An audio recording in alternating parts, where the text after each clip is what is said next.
Hello guys, আসসালামু আলাইকুম। আমরা জারণ বিভব এবং বিজারণ বিভবের সক্রিয়তা কীভাবে মনে রাখতে পারি তা এই সিরিজটির মাধ্যমে মনে রাখতে পারবো।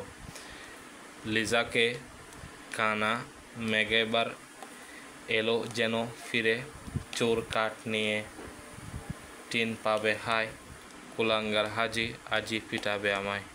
লিজাতে হবে যে লিথিয়াম, কেতে হবে যে পটাশিয়াম, খাতে হবে যে ক্যালসিয়াম, নাতে হবে যে সোডিয়াম, মেগাইবার হবে ম্যাগনেসিয়াম, এলোতে হবে যে অ্যালুমিনিয়াম, জেনোতে হবে জিঙ্ক, ফিরেতে হবে যে আয়রন, চোরে হবে যে ক্রোমিয়াম, কাঠে হবে যে ক্যাডমিয়াম, নিয়েতে হবে যে নিকেল, টিনে হবে যে এসেন, পাবেতে হবে যে লেড, তারপর হাইতে হবে যে এজি, কোলাঙ্গারে হবে যে কপার, হাজিতে হবে যে এজি, আজিতে হবে যে এজি, পিটাবেতে হবে যে প্লাটিনাম, তারপর আমাইতে হবে যে এইউ।